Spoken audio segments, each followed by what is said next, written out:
Welcome back to another episode of the Watch Monkey, and today, guess what? We've got another good one, and we're going to be talking about Stretch Armstrong.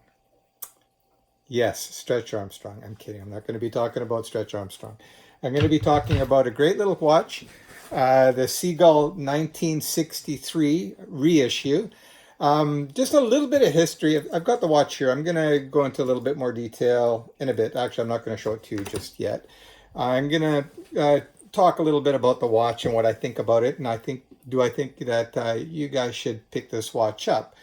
Anyways, the movement itself is now called the ST19, I believe. Yeah, Seagull ST19.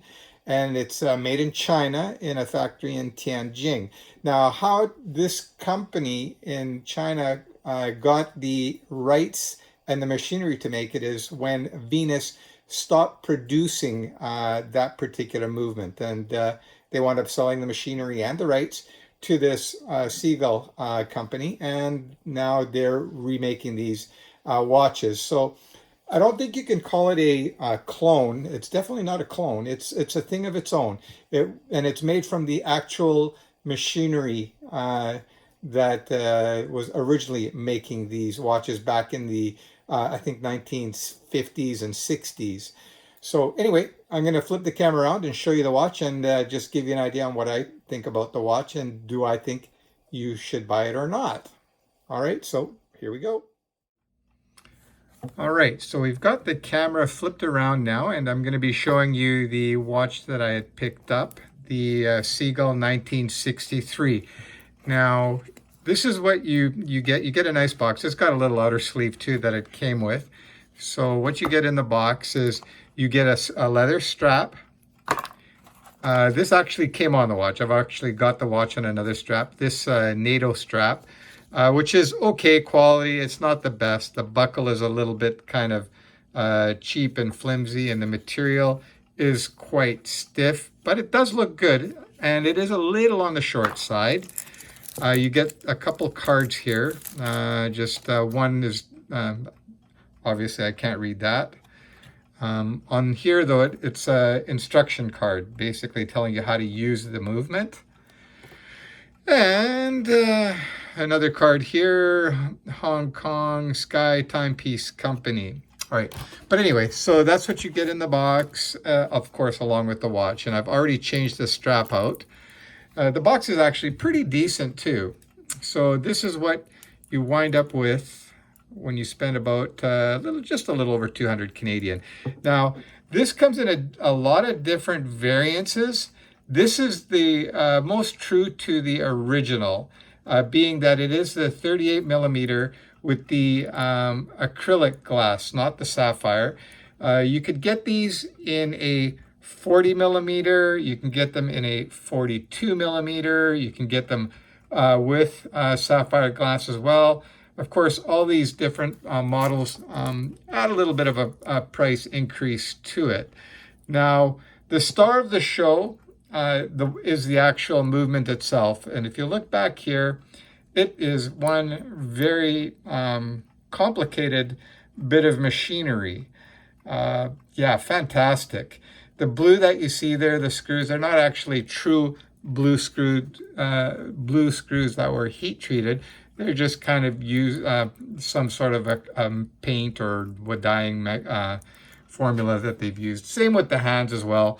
It's not a true blued hands. Instead, they've colored it. I'm just wondering why I'm having so much trouble focusing today. Anyway, that's not bad. Okay, so that'll have to do for you guys. But you can see the face of the watch is really stunning. It's a nice looking watch. It's a little bit of a chunky monkey as well. And the lug to lug distance, I believe, is 47 or 48 millimeters. So it's not bad size for lug to lug. And as mentioned, the diameter of the case here is 38 millimeters. And like I said, they do come in different sizes. This is a mechanical watch that is hand wound. And the way you do that, you just wind it like that. I like doing it with this hand, and I just kind of rotate it like this, and that's how you wind the watch. Make sure you don't overwind it and damage the movement itself, and you can see the hand ticking away there. The way the chronograph works is that I'm going to stop it, and then I'm going to reset it now from here, and that resets it. You can see it resets very nicely to 0 as it should, and this half-hour hand is set to 0 as well, just as it should. And you can see in that smaller window here, the subdial, that's your seconds, that's your running seconds. So to start the chronograph, very simply, you just push the starter button, and it's a nice click, and you can see it's running. I'll just wait a couple seconds here so you can actually see it's setting back. So there you go. So to stop it, you hit the same button again, and then to reset it, you're going to hit this button here. And there you go. And yeah, so I've had the watch now for about a day and a half, so it hasn't been very long. When I first got the watch, I was a little bit scared because, well, not scared, but worried that there was something wrong with it, because after I winding it, it wasn't moving the hands. It just wasn't working. And then I gave it a couple taps like this, and it started moving, and then it would stop again.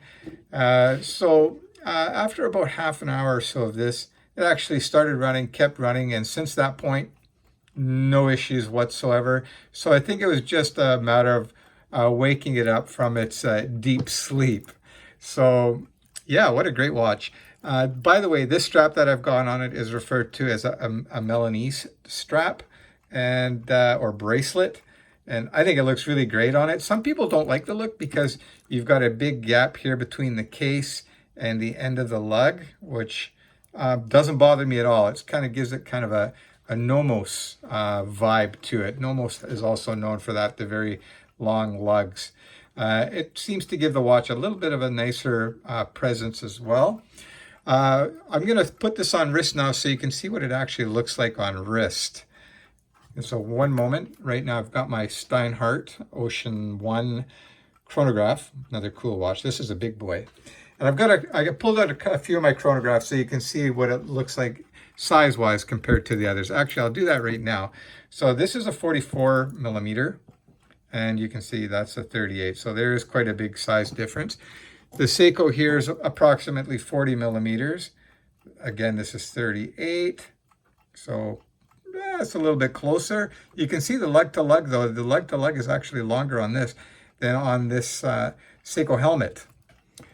And we've got another one here, a Hamilton Pilot's chronograph, and this one is 42 millimeters, and you can see it does look quite a bit bigger, and the thickness is comparable. This is a little bit thinner, not much. And then of course one of my favorites is the Hamilton Pan Europe chronograph. That's a big boy, and you can see that there's quite a big difference there. That's about 45 millimeters. And I'll just go side to side here too so you can see the thicknesses. Again, comparable. So anyway, we're not here for those. I'm going to throw this guy on my wrist so you can see what it looks like on a 7-inch wrist. For those of you guys that don't know the size of my wrist, pretty average. So there. All right, so you can see here, this is what it looks like on a 7-inch wrist. Oh, I got to twist my arm. Okay, and I think it looks pretty darn good. What do you guys think? Not bad. And you can see there, it fills up the width of my wrist pretty nicely. So definitely, I'm liking the look of this watch. So if you guys have any questions or anything, please don't hesitate to ask. That's what I'm here for, to help you guys make maybe a little bit of a more informed decision on your next watch purchase. But if you're thinking about this or you're on the fence on the Seagull 1963, don't. For that money, you're not going to go wrong. I don't think you can find a cheaper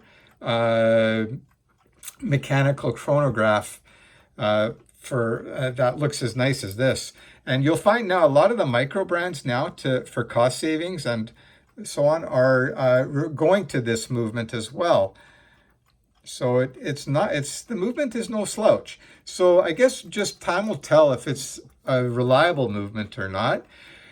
But so far, so good. The first half hour ownership of the watch, I'll admit, was a little bit sketchy when it wasn't working at all. But yeah, she's come to life and she's keeping good time. And let's just start that off again and start her ticking.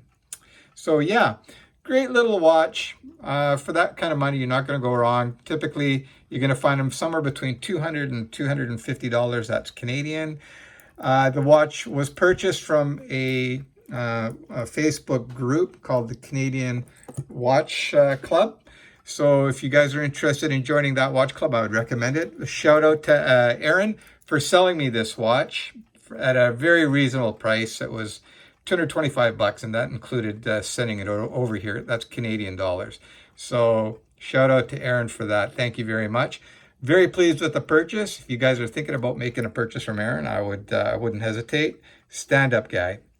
So that's it for today. I hope you enjoyed this episode of the Watch Monkey.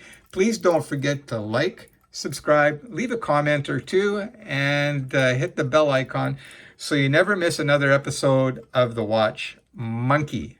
Thanks, guys. Have a great weekend.